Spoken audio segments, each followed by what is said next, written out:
नाज़रीन आदाब, न्यूज़ 18 उर्दू में आपका इस्तकबाल है। मैं हूं मोहम्मद विसाल आजम और आप देख रहे हैं बहुत ही खास प्रोग्राम जिसका नाम है दो रुख। दरअसल किसी भी एक मौजू पर दो अलग अलग सियासी जमातों का, दो अलग अलग पॉलिटिकल पार्टीज का क्या रुख होता है, यह हम जानने की कोशिश करते हैं। और ये एक ऐसा प्रोग्राम है जिसमें हम ज्यादा कुछ बोलते नहीं, बल्कि ये बोलना होता है दोनों खास मेहमानों को, यानी कि किसी भी मौजू पर उनकी क्या राय है और अपोजिशन पार्टी जो उनकी क्या राय है। आज हम एक बहुत ही खास मौजू पर गुफ्तगू करेंगे। क्या आजादी जो है वो हमारे मुजाहिदीन आजादी की कुर्बानियों का, बहादुरी का नतीजा नहीं है? क्या ये हमारे स्वतंत्रता सेनानियों के अदम्य साहस का, बहादुरी का और डटकर लड़ने का, अपने जान न्यौछावर करने का ये फल नहीं है? अगर ये है तो फिर आजादी को लेकर इस तरह की बातें आजकल क्यों हो रही हैं?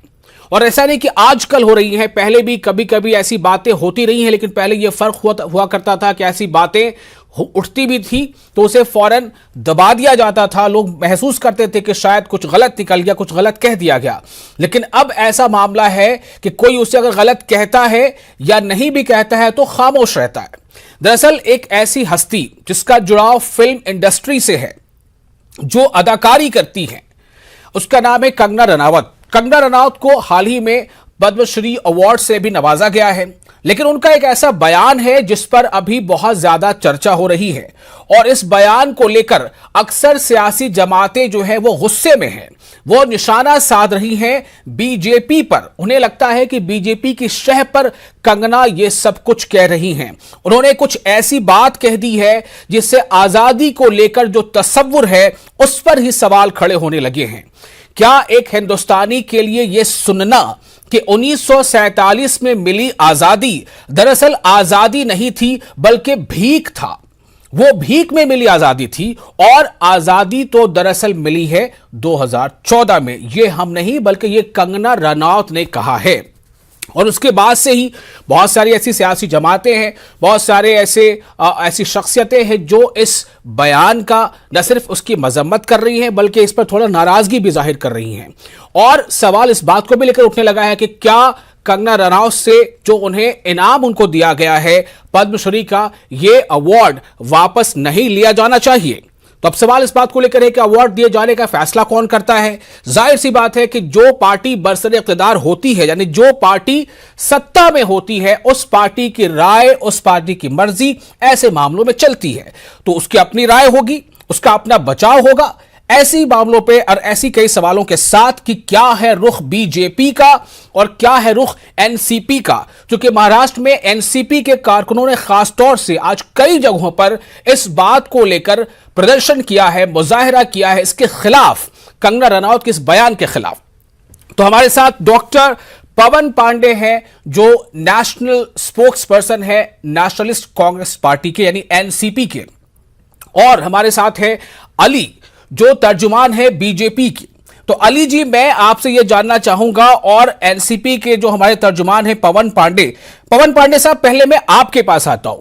आखिर इस बात को लेकर इतनी हाय तौबा क्यों मची है? क्यों एनसीपी के जो कार्यकर्ता हैं वो सड़कों पर हैं? एनसीपी किस बात को लेकर प्रदर्शन कर रही है? देखिए, सबसे पहली बात तो ये है कि ये बहुत छोटी सी बात नहीं है, ये बहुत ही बड़ी बात है। हमारा जो देश है जो वजूद में आया है 1947 में, जो देश 1947 में आजाद हुआ, 1947 के बाद 1950 में हमारा संविधान बनता है, हम लोग गणतंत्र होते हैं, हम लोग को संवैधानिक अधिकारें मिलती हैं और हमारा देश आगे बढ़ता है। 1947 क्यों आया? सबसे बड़ी सवाल यह है। 1947 लाने के लिए आपको पीछे जाना पड़ेगा, आपको यह देखना पड़ेगा कि आजादी की पहली गोली मंगल पांडे ने चलाई और उन्होंने अपनी शहादत दे दी। भगत सिंह से लेकर चंद्रशेखर आजाद, राजगुरु से लेकर अशफाकुल्लाह खान, महात्मा गांधी, जिनको ये लोग नहीं मानते थे बीजेपी के लोग, आज देखिए मानने लगे हैं। हमारे प्रधानमंत्री जी जब विदेशों में जाते हैं तो गांधी जी की प्रतिमा के आगे जाके शीश नवाते हैं। मेरा ये कहना है कि एक अभिनेत्री जो है जिसको ये पता ही नहीं है कि आजादी होता क्या है और वो आजादी पर इतनी बड़ी बात कहती है, वो भीख कह देती है। आप सोचिए कि हमारे स्वतंत्रता सेनानियों का ही सिर्फ अपमान नहीं है, हमारे बुजुर्गों का अपमान है जिन्होंने उनका साथ दिया। आजादी की लड़ाई लड़ी, जाने दी, जेल गए और उसके बाद हमको आजादी मिली है। और ये एक अभिनेत्री खड़े हो गए अपने आप को पता नहीं क्या दिखाना चाहती है, ये कहती है कि भीख में मिल गई। आजादी तो हम लोग को 2014 में, ठीक है, आप किसी व्यक्ति के, किसी पार्टी की मतलब चमचागिरी करो, आपका व्यक्तिगत ये राय हो सकता है, व्यक्तिगत आपके कारण हो सकते हैं, चलेगा, लेकिन देश पे आपको बोलने का अधिकार नहीं। आपने देश के लिए क्या किया है कि आप बोलेंगे?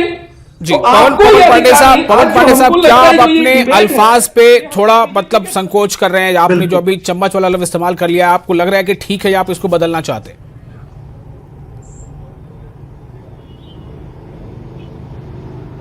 जी नहीं नहीं, हम लोग माने हम तो समझ ही नहीं पा रहे कि ऐसी भी बात हो सकती है और ऐसे व्यक्तियों को पद्मश्री दे रही है सरकार। मैं बस अपने साथी जो बीजेपी के स्पोक पर्सन आए, मैं उनसे ये पूछना चाहता हूं कि क्या आप उसको बचाव करने के लिए यहाँ आए हैं? आपको नहीं लगता है कि हमारे देश के बारे में इस अभिनेत्री ने ऐसा कहा, हमारे शहीदों का अपमान किया? पहले इनसे ये पूछिए कि आज का डिबेट उसको अगर ये बचाने आए हैं तो ये साबित करता है कि इनके लिए, जो कल तक ये अपने आप को राष्ट्रवादी सोच के लोग कहते थे, इनके लिए पार्टी सर्वोपरि है, देश पीछे है। ये पार्टी से ऊपर देश को नहीं मानते, नहीं सोचते। आपको सोचना होगा हमारे देश। चलिए ठीक है, मैं उनसे पूछूंगा कि वो क्या इसे डिफेंड करने आए हैं, लेकिन मैं पवन पांडे से यह भी पूछना चाहता हूं कि पवन पांडे की पार्टी के कार्यकर्ता सड़कों पर क्यों आए हैं, और पवन पांडे बीजेपी के लीडर से के सामने अभी अगर प्रवक्ता के तौर पर आए हैं, एनसीपी के तौर पर, तो क्यों आए हैं? पहले आप अपने आने का भी जवाब दे दीजिए। नहीं, हम लोग तो इसलिए आए कि हम लोग इस तरह की किसी भी हरकत को देश में बर्दाश्त नहीं करेंगे। ठीक है, हम लोग इस तरह के किसी भी चीज को रिकॉग्नाइज नहीं करते। हम लोग खिलाफत करेंगे, सड़कों पर उतरेंगे, जनता के बीच जाएंगे, ये बताने का काम करेंगे कि क्या हो रहा है हमारे देश में। क्या किसी को इतनी छूट दे दी जाएगी? एक अदाकारा, एक अभिनेत्री के खिलाफ सड़कों पर उतर रहे हैं। एक अदाकारा की बात नहीं है हमारे देश में। अच्छा बताइए, तो फिर उसको सिक्योरिटी, जेड प्लस सिक्योरिटी क्यों दी गई है? आप मेरे को बताइए, वाइस रेनी की सिक्योरिटी उसको क्यों दे दी गई है? आप मेरे को बताइए कि आखिर उस अभिनेत्री को पद्मश्री क्यों दे दिया गया है? चलिए, तो मतलब आप बीजेपी से नाराज हैं, आप बीजेपी से गुस्से में हैं। ठीक है, अली जी हमारे साथ मौजूद हैं, बीजेपी के तर्जुमान हैं। अली, आपको अपना स्टैंड रखना है। पूरा देश नाराज है जी। विशाल आजम जी, पहले भारतीय जनता पार्टी की तरफ से मैं यहाँ पर भेजा गया हूँ, और के पहले हमारा जो रुख था और हमारा इस विषय के ऊपर जो हमारी समझ है, वो मैं आपके माध्यम से स्पष्ट करना चाहता हूँ। कंगना रनौत मैम ने जो कहा है आजादी के बारे में, जो उन्होंने जो स्टेटमेंट यूज किया है, वो बेसिकली और फुली वो उनका पर्सनल स्टेटमेंट है। पॉइंट नंबर 2, बीजेपी बिल्कुल कोई भी तरीके से इसका समर्थन नहीं करता। हमारे लिए हमारी आजादी जितनी हमारी जिंदगी मूल्यवान है, उतनी उससे ज्यादा मूल्यवान हमारे लिए हमारी इस देश की आजादी है। उन्होंने कहा, वो उनका पर्सनल स्टेटमेंट है, उसको बीजेपी समर्थन नहीं कर रहा। Point number 1। लेकिन बीजेपी विरोध भी तो नहीं कर रही है। पॉइंट नंबर 2, इसका विरोध करने का जो तरीका है, नहीं करती है, तो पांडे जी एक सेकंड, ये डेमोक्रेटिक कंट्री के अंदर फ्रीडम ऑफ स्पीच जिसको कहा जाता है, जिसे सुप्रीम कोर्ट ने विथहेल्ड किया है, उन्होंने की बात रखी है। हमने उनसे कहा है, 1 सेकंड मिस्टर पांडे, मेरी बात खत्म होने दो। अब जब बात कर रहे थे मैंने बीच में बात नहीं कहा। ये आपकी दादागिरी चैनल के ऊपर मत चलाओ प्लीज, मेहरबानी करके मेरी बात खत्म होने दो, क्योंकि आपने कोई डेकोरम से ये शो को आगे लेके जाना है। और जो मैं कहना चाहता था, माननीय supreme court, the most honourable constitution ने ये कहा है, डेमोक्रेटिकली जो भी चाहे अपना बात वो बेशक रख सकता है। बलहाल जो मतलब ये कहां के लिए है? ये किसी खास के लिए है क्या? अभी एक पत्रकार ने कहा त्रिपुरा इज बर्निंग, उस पर यूएपीए लग गया, वहां बीजेपी की सरकार थी, तब सुप्रीम कोर्ट का गाइडलाइंस याद नहीं रहा। बिल्कुल, ये देखो, ये व्यक्तिगत, ये आइसोलेटेड विषय को अगर लेके हम, ये आइसोलेटेड कैसे हो सकता है? बिल्कुल, how could it be isolated? यहाँ पे बिल्कुल सपोर्ट नहीं कर रहे। इनफैक्ट हम लोग ये कहना चाहते हैं, क्या अगर उन्होंने कुछ कहना था तो she put it in a better language, 100% वो बेटर लैंग्वेज में इसे पेश कर सकते थे। ठीक है, ये एक सवाल। और जो इन्होंने कहा वो जेड सिक्योरिटी और पद्म भूषण वापस लेना है, खलास ये अभी शुरू हुआ है। इस पे जो भी निर्णय लेना है उच्च अधिकारी, सारे पक्ष, सारे देश के लोग बैठ के इसके ऊपर विचार कर रहे हैं और इसके ऊपर अवश्य जो भी है इसके ऊपर कार्रवाई होगी और होना भी चाहिए। ठीक है, मैं आप दोनों का बहुत इज्जत के साथ मैं ये कहना चाहता हूं कि हमें यहां पर एक छोटा सा ब्रेक लेना पड़ेगा और ब्रेक के बाद हम इस बात को लेकर सामने आएंगे। सवाल आपसे अली जी ये होगा कि ठीक है, आजादी है, कोई कुछ कहे, लेकिन अगर कोई गलत कहता है तो उसके जवाब में यह कहने के लिए कि जो तुम कह रहे हो वो गलत है, यह कहने की भी आजादी हमारा संविधान देता है। और क्या यह कहना चाहती है बीजेपी या नहीं, इसका जवाब आपको देना है। और एनसीपी के हमारे जो प्रवक्ता है उनसे और तर्जुमान है, आपसे भी मैं ये जानना चाहूंगा कि जो पॉइंट उठा रहे हैं अली, जो बीजेपी के तर्जुमान है, उसका जवाब आपके पास है क्या है। छोटा सा ब्रेक, जल्द हाजिर होते हैं।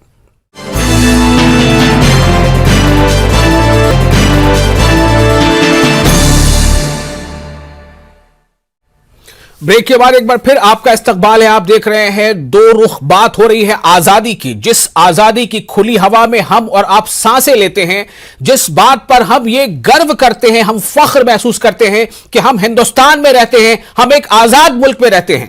अगर यहां का कोई एक शहरी ये कह दे कि हमें 1947 में जो हमारी अजीम कुर्बानियां हमारे स्वतंत्रता सेनानियों ने, मुजाहिदीन आजादी ने दी है, किसी ने अपनी जान गंवाई, किसी ने बम से अपने आप को उड़ा दिया, किसी ने क्या कुछ नहीं खोया है, जमीनें खोई, संतानें खोई, क्या कुछ नहीं खोया। अगर कोई यह कहता है कि कोई ये कहता है कि हमें जो आजादी मिली वो भीख में मिली, तो क्या आप उसकी मुखालफत करेंगे? क्या आप उसे मानेंगे कि ये जो कह रहा है वो सही कह रहा है? इसी बात पर हम दो रुख जानना चाह रहे हैं कि बीजेपी का रुख क्या है और एनसीपी के कार्यकर्ता, एनसीपी के वर्कर अगर सड़कों पर उतर कर मुखालफत कर रहे हैं तो उनका रुख क्या है। जी पवन पांडे साहब, जो कुछ भी जवाब दिया है बीजेपी के तर्जुमान ने, प्रवक्ता ने, आप उस पर क्या कहेंगे? देखिए, अभी भी ये बचाव कर रहे हैं, ये सीधी सीधी बचाव कर रहे हैं।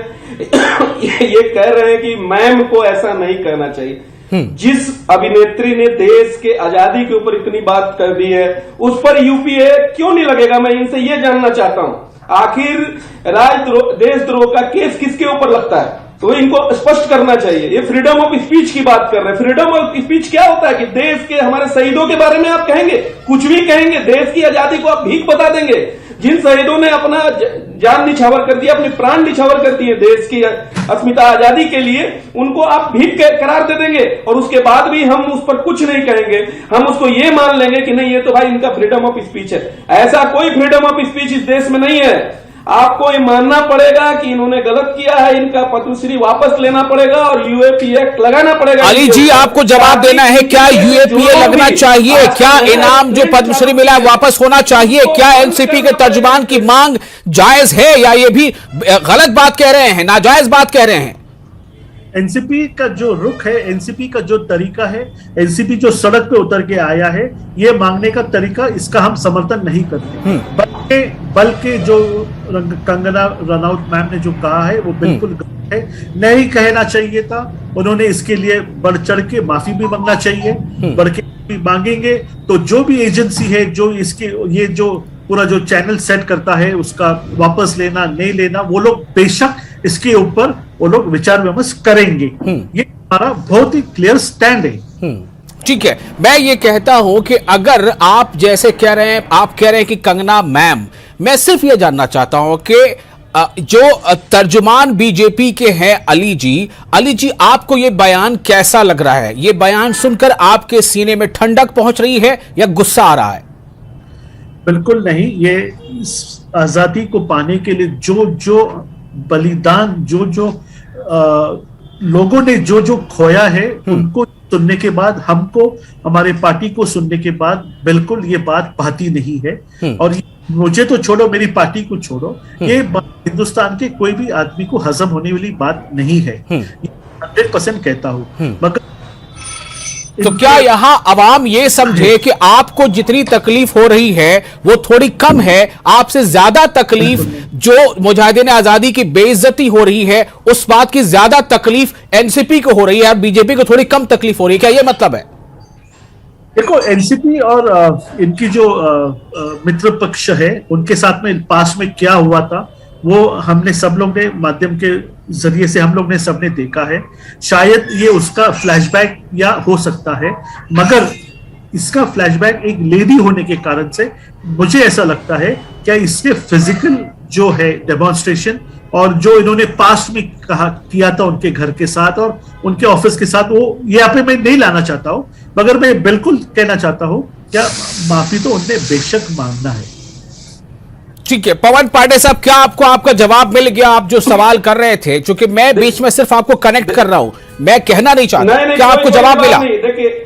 देखिए ये अभी भी सवाल के जवाब में सवाल पूछ रहे हैं। आप ध्यान दीजिए, इन्होंने कहा कि उनके घर तोड़ना है। अरे भैया आप सीधा सीधा बताओ ना कि आप उनका बचाव क्यों कर रहे हैं। आप सीधा कहिए ना कि देश और हमारी आजादी को लेके इतनी बड़ी बात इन्होंने की है, ये देशद्रोह का मामला बनता है। ये बात इनको कहने में तकलीफ क्या है? इनको कहिए कि इनका पद्मश्री वापस लेना चाहिए। इनको कहने में तकलीफ क्या है? इनको पूछिए कि ये बातें ये क्यों नहीं कह रहे हैं, ये उसको प्रोटेक्ट घुमा घुमा के क्यों करने में लगे हैं, उनका बचाव क्यों कर रहे हैं। देखिए हर जगह राजनीतिक लाभ नहीं देखना चाहिए। आप कभी तो आइए कि नहीं भाई, देश की अस्मिता के साथ अगर कोई खिलवाड़ कर रहा है, कोई अपने फायदे के लिए कुछ भी शब्द का इस्तेमाल कर रहा है तो उसको रोकना होगा। देखिए देश बड़ा होता है, पार्टी बाद में आती है, देश पहले आता है। लेकिन यहाँ पे मुझे समझ नहीं आ रहा है कि आखिर ऐसा गोल गोल क्यों वो बात किया जा रहा है। पवन पांडे जी, मैं आपकी बात सुन रहा हूं। पवन पांडे जी, अगर देश की अस्मिता की सवाल है, अगर देश की अस्मिता का आप अगर बार बार अगर मुझे आप उसका मुद्दा दे रहे हो, तो देश में अस्मिता के साथ तो आपके नवाब मलिक ने खेला है। उन्होंने जो भट्टी के साथ में जो डील किया है उसके बारे में क्यों कुछ नहीं कहते? वहां पे तो लाशों की ढेर अभी तो 1993 में गिरी थी, उसके बारे में आप क्यों नहीं कहते? इसका मतलब हमने निंदा की, हमने ये बात का बिल्कुल समर्थन नहीं किया। आपने प्रूफ कर दिया ना कि आप अभी कंगना जी के साथ है। आज हम लोग आज जबान में शब्द मत डालो। आपने साबित कर दिया नहीं कि कहा आप उनके साथ है, आपने कहा हम उनका समर्थन नहीं बोल रहे। बीजेपी उनके साथ नहीं है। पांडे जी गलत लोगों के दिशा भूल मत करो। नहीं करते, देश के गद्दार, देश के दुश्मन तो तुम्हारी पार्टी है। नहीं हम लोग कुछ आपने जवाब देना चाहिए। आपका मंत्री तो आज अंदर गया। गलत आप उसके बारे में बोलो पांडे जी। आप महाराष्ट्र के विकास के बारे में बात करो। हो गया, माफी मांगी कि आपने कहा हमारा समर्थन नहीं है उनको। अली साहब सीधी बात कहिए। ये क्या बात हुई कि समर्थन नहीं? आप कहिए कि नहीं उसने गलत कहा है। हम लोग आगे बढ़ के बाकी पार्टियों से आगे बढ़ के, क्योंकि विशाल आजम जी से सत्ता में आप है, जिम्मेवारी आपकी है। आप विशाल आजम जी से पूछो कितने पोलाइटली जो जिम्मेवारी आपकी है कि नहीं है। जितना आपने चिल्ला चिल्ला के कहा, पोलाइटली मैंने वही कहा। मैंने कौन सा अलग कहा है? अली जी ने कह दिया है कि ये डेमोक्रेसी है, जो चाहे वो कह सकता है, वो अपने ख्याल का इजहार कर सकता है। सिर्फ अगर त्रिपुरा में नहीं कर सकता, त्रिपुरा के बारे में करेगा तो यूएपीए लगेगा। मैं तो यही समझा अली जी। बिल्कुल नहीं, हम इसका समर्थन नहीं कर रहे। बेशक उन्हें बढ़ चढ़ के माफी मांगना चाहिए। आजादी हमारे लिए बहुत ही महत्वपूर्ण मूल्यवान। तो क्या इस बात की आजादी नहीं है कि त्रिपुरा में कुछ अगर गड़बड़ हो रहा है तो एक सहाफी के तौर पे मैं कुछ कहूं या कोई और कुछ कहे, उस पर यूएपीए लगाएगी सरकार बीजेपी की? सर वो जो हो रहा है वो लॉ विल टेक कोर्स। अभी 6 घंटे हुए, 12 घंटे हो गए, एक्शन विल बी टेकन। आप देखिए, मैं आपसे सिर्फ सवाल कर रहा हूं। आपने कहा कि यूएपीए क्यों लगे, आजादी है, डेमोक्रेसी है, तो फिर यहां महाराष्ट्र में आप रह के ये बात कर रहे हैं, वहां पे त्रिपुरा में यूएपीए लग गया, तो ये तो सवाल पूछ रहा हूं सिर्फ आपसे। आप बता दीजिए कि वो भी सही है, ये भी सही है, बता दीजिए आप। बिल्कुल, वो जो लगा है वो सही है। वो लोग के पास कुछ एविडेंस रहेगा, कुछ देशद्रोही का उनके पास कुछ सबूत मिला रहेगा, उसके सिवा ऐसा ये एप्लीकेबल लॉ नहीं होता। और जो रहा 3 वर्ड्स थे सवाल, 3 वर्ड्स थे, त्रिपुरा इज बर्निंग, 3 वर्ड्स थे बस।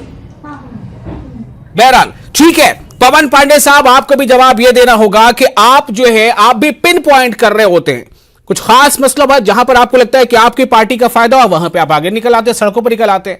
देखिए सीधी बात है। अभी हम लोग इस समय इस मुद्दा पे बैठे हैं, ठीक है? ठीक है। हम ये बोल रहे हैं कि हम लोग जिस स्टेप में आगे बढ़ेंगे उसी स्टेप में बात होनी चाहिए। आज इनका जो स्टैंड है उसको ये क्लियर कर दें। ठीक है, मैं यही कहना चाहता हूं, स्टैंड क्लियर कर देना चाहिए। क्या मैं एक आखिरी सवाल पूछता हूं अली जी, क्या एनसीपी को जितना दुख इस बात का है, इस स्टेटमेंट का, बीजेपी को दुख उतना ही है या उससे कम है या उससे ज्यादा है? बिल्कुल, पवन पांडे जी पक्ष दूसरा रहेगा तो भी वो भारतीय है, हमारे दोस्त है, हमारे को उतना ही दुख है जितना पवन पांडे जी को दुख है। इसका उन्होंने जो इजहार क्या आप कंडेम करते हैं इस बयान को? कर रहे हैं भाई, काम बाजात इसका कंडेम करता है। मैंने स्टार्टिंग मेरा स्टेटमेंट बिल्कुल, वही था। चलिए ठीक है, बहुत बहुत शुक्रिया आप दोनों मेहमानों का इस खास मौजू पर अपनी बात रखने के लिए, अपना रुख साफ करने के लिए। तो दो रुख में आज फिलहाल इतना ही, मुझे दीजिए इजाजत, आदाब।